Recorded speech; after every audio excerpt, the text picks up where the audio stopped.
Assalamualaikum warahmatullahi wabarakatuh. Hai teman-teman, perkenalkan nama saya Hairun Nisa dari Fakultas Ekonomi dan Bisnis Program Studi Pendidikan Akuntansi dari kelas B. Pertama-tama saya mau mengucapkan banyak terima kasih kepada para dosen pengantar pendidikan yang telah memberikan saya kesempatan untuk menjelaskan salah satu materi yang berjudul Dimensi Hakikat Manusia. Sebelum kita membahas tentang dimensi hakikat manusia, yang perlu kita ketahui pertama-tama yaitu pengertian dari hakikat manusia itu sendiri. Hakikat manusia sebagai makhluk Tuhan yang Maha Esa diciptakan dalam bentuk yang paling sempurna. Dalam hal rasa, manusia mempunyai interpretasi yang berbeda-beda tergantung dengan suasana hati setiap individunya. Pada dasarnya, dalam setiap diri manusia terdapat 3 aspek, yaitu aspek fisik, aspek mental, serta aspek spiritual. Sehingga pada tujuannya, hakikat manusia memiliki tujuan untuk mencapai kembali perjumpaan dengan Sang Penciptanya. Selanjutnya kita melangkah pada pengertian dimensi hakikat manusia. Seperti yang ada di samping saya, yang pertama adalah menurut Kamus Besar Bahasa Indonesia, dimensi yaitu ukuran termasuk panjang, lebar, tinggi, luas, dan lain sebagainya. Sedangkan kemanusiaan diambil dari suku kata manusia yang ditambah dengan awalan ke dan berakhiran an. Selain pengertian dari Kamus Besar Bahasa Indonesia, adapun pengertian dari Zainal Abidin, yaitu pengertian manusia melalui 3 istilah, yaitu yang pertama al-insan, yang kedua al-bashar, dan yang ketiga al-nas. Selanjutnya, kita akan membahas berbagai dimensi. Yang pertama ada dimensi keindividuan. Dimensi keindividuan adalah manusia yang diciptakan oleh Tuhan yang memiliki kepribadian yang berbeda-beda.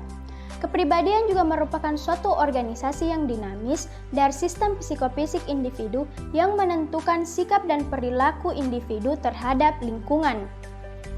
Dimensi yang kedua adalah dimensi kesosialan. Dimensi kesosialan dalam bidang konseling adalah manusia sebagai makhluk sosial yang dalam hidupnya senantiasa melakukan interaksi dengan orang lain.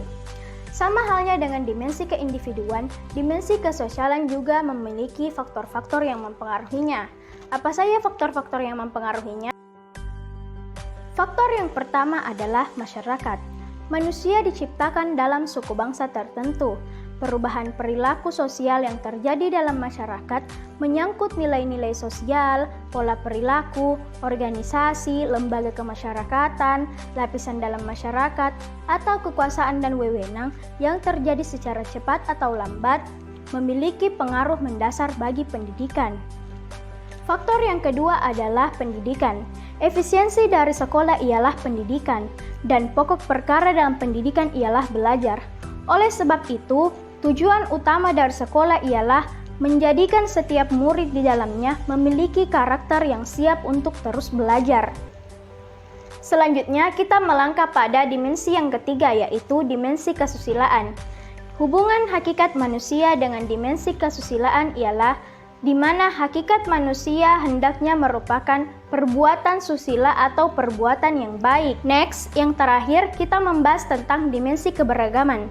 Dimensi keberagaman merupakan suatu karakteristik esensial eksistensi manusia yang diwujudkan dalam suatu pengungkapan atau pengakuan terhadap kebenaran suatu agama yang diwujudkan dalam sikap dan perilaku.